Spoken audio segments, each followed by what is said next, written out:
Àngels Amèrica, una de les millors obres per ara de la temporada de teatre. Digue'ls-hi tots que els donguin pel cul. Digue'ls-hi que m'he mort. Digue-li que m'estic follant el jutge. És sarcòmede que posin. Joe, t'agradaria anar a Washington i treballar al Departament de Justícia? Perquè jo no vull viure a Washington. He sentit a la ràdio com es fa una mamada. Què? Ho vols provar? El petó morat de l'àngel de la mort. Vaig rebre la visita d'un àngel! No va ser cap visita. No era cap àngel! Doncs estic boig! Si el món sencer ho està, per què no ho he d'estar jo? No hi ha res més humà que això.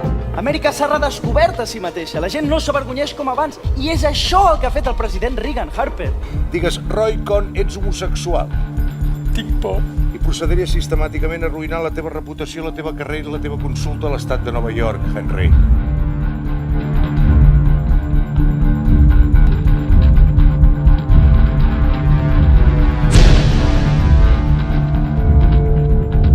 Jazz Amèrica. Aquesta adaptació del text de Tony Kushner, dirigida per David Selves, estarà fins al dia 1 de desembre, ja que han avançat dates. Havia d'estar fins al 25 de novembre, però allarguen una miqueta més, cosa que s'agraeix moltíssim i ho agraireu vosaltres. Al Teatre Lliure de Montjuïc, concretament a la sala Fabià Puigcerver, que és la sala gran del Teatre Lliure de Montjuïc. Com ja he dit, David Selves dirigeix l'adaptació d'aquest text al teatre de la mà de la Companyia Lliure, de Pere Arquilloé, Vicky Peña i Òscar Rabadán. Així que anem a parlar-ne una estona perquè és molt interessant. Àngels Amèrica és un text molt arriscat que vol parlar absolutament de tot, de l'homofòbia, del poder, dels diners, del racisme, vol parlar de la sida, de les epidèmies d'aquell moment, vol parlar fins i tot de religió, de política. És a dir, engloba en un mateix text totes les coses per les quals es podrien criticar aquest món. Trobem bogeria rere bogeria en l'obra de teatre. Coses que et fan riure, coses que et fan plorar, coses que t'emocionen, coses que et fan pensar, fins i tot coses que a vegades es fan una miqueta pesades, però bé, això ja és a gust del consumidor. I tot el que veiem a la primera, és a dir, perdó, petit apunt, podeu anar a veure la primera sense veure la segona, podeu anar a veure la segona sense veure la primera, ja que al principi de la segona us fan un petit resum de la primera i crec que m'estic embolicant una miqueta.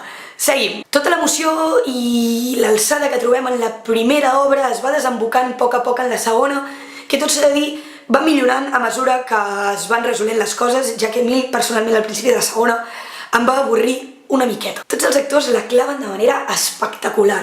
Trobem un Pere Arquilloé que fa del monstre que sempre fan tots els papers, però amb la seva part potser més humana, podríem dir. No ho sé, jo vaig sentir molta compassió pel paper de Pere Arquilloé, no em pregunteu per què, a vegades els dolents, però vaig notar aquest punt de debilitat, de tendresa, que em va apropar molt a ell. I la Companyia Lliure està espectacular. M'agradaria dir, i potser no coincidiu amb mi si és que l'heu anat a veure, però és una de les millors obres que he vist d'aquesta companyia. Vaig començar a anar a veure a Casa de Bruixes per la companyia, que no em va agradar gens ni mica, em sap molt de greu, i aquesta crec que s'ha pogut veure tot el progrés que ha anat fent la companyia fins a arribar aquí. Crec que ha anat fent un progrés espectacular i que amb aquesta obra ha culminat. Sobretot vull destacar 3 actuacions, mentida, 4, que em van impressionar, deixar, com heu vist, sense paraules, que són les de Quim Ávila, les de Joana Margós, que fa un paper brutal, les de la Raquel Ferri i la Júlia Trullol, que són espectaculars i realment posen la pell de gallina. La direcció, com no podia fallar, sent de David Selves, és un caramel que se't desfà la boca mentre el vas veient. A mi m'encanta com treballa aquest home, m'encanta el joc de llums, el joc de pantalles, el joc de la música, és a dir, el trobo espectacular. Sembla que estiguis veient una pel·lícula però realment estàs al teatre. I em va recordar molt a una obra que va fer Selves fa unes temporades, no recordo ben bé perquè va estar, crec que 2 temporades en cartell, que va ser Don Juan, protagonitzat per Julio Manrique. Aquella obra va ser espectacular, també jugava molt amb el tema de la il·luminació, amb el tema del so, amb el tema de les pantalles, i crec que Selves ha sapigut portar molt bé el que va fer Don Juan, que ho va fer de manera espectacular, tot s'ha de dir. Fins a Àngels Amèrica, que desborda creativitat i talent per totes bandes, almenys pel meu gust. O sigui, és un tipus d'obra de teatre que a mi m'impressiona i em deixa per terra de l'emoció. Un altre tema a comentar, i no sé si això ho sap molta gent, però jo ho vaig descobrir fa 2 o 3 anys i em flipa, és el tema de la música. El Teatre Lliure sempre utilitza unes bandes sonores espectaculars per tots els seus espectacles. I jo a vegades surto del teatre i em va passar, per exemple, amb Àngels Amèrica, que tenia la necessitat de tornar a escoltar totes aquelles cançons que m'havien emocionat durant l'obra de teatre. Si teniu l'aplicació de Spotify al mòbil, podeu buscar les bandes sonores que fan servir en cada obra de teatre. I us recomano que busqueu a la playlist d'Àngels Amèrica. Està dividida en les dues parts. Jo he juntat les dues parts en una mateixa playlist, que us la deixo per aquí baix per si us la voleu mirar, i realment és que és una passada per relaxar-se i per no relaxar-se. És a dir, a mi em fa sentir una barbaritat aquella playlist, així que si la voleu la teniu aquí baix amb un link. Jo intento sempre amb les obres de teatre que vaig a veure ser una miqueta crítica, tot i que m'hagi encantat o m'hagi flipat com és aquesta, i intentar buscar aquelles petites coses que o em fallen o em sobren o em falten. I amb aquesta obra de teatre hi ha una coseta que sí que és veritat que em sobra una mica i que no acabo d'entendre per què està allà, i és que hi ha certes escenes que no sé si sóc jo que en aquell moment estava desconcentrada o què, però m'ha costat molt d'entendre. Jo no sóc ni per jutjar, perquè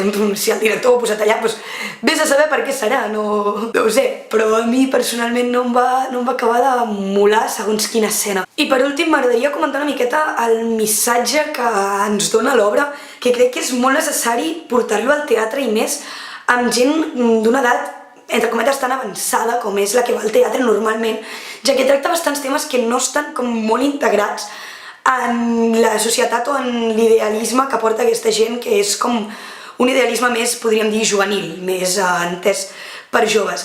Un d'aquests és el tema de l'homofòbia, que està com, crec que és superguai que es porti en escena i que es normalitzi. Una altra de les coses que m'agrada que es porti tant en escena de manera, podríem dir, més normal, és el tema de la sida. Mai va malament recordar que és un tema que existeix, que pot tenir tothom i que actualment és un tema prou controlat, i jo crec que l'obra de teatre parla molt bé de la sida i és molt important ser-ne conscients. I l'últim tema del que volia parlar i del que estic més orgullosa és el tema de la cosificació. Vivim en un món on cosifiquem qualsevol cos humà sense roba, ja sigui pels genitals, ja sigui per qualsevol cosa que ens porti en un vincle amb el sexe. En l'obra de teatre es veuen cossos nus, tant el d'una noia com el d'un noi. I em flipa que sigui així, em flipa que es vegin cossos nus, totalment nus, sobre un escenari, perquè penso que és dels únics llocs on es veuen cossos nus i la gent no s'alarma tant com s'alarma en altres àmbits. I ja per acabar, a partir d'ara, sempre que comenti una obra de posar-hi en un rànquing que us deixaré per algun lloc de la pantalla. Així que res més, ens veiem d'aquí poc i un petó, merci per veure'm. Adéu!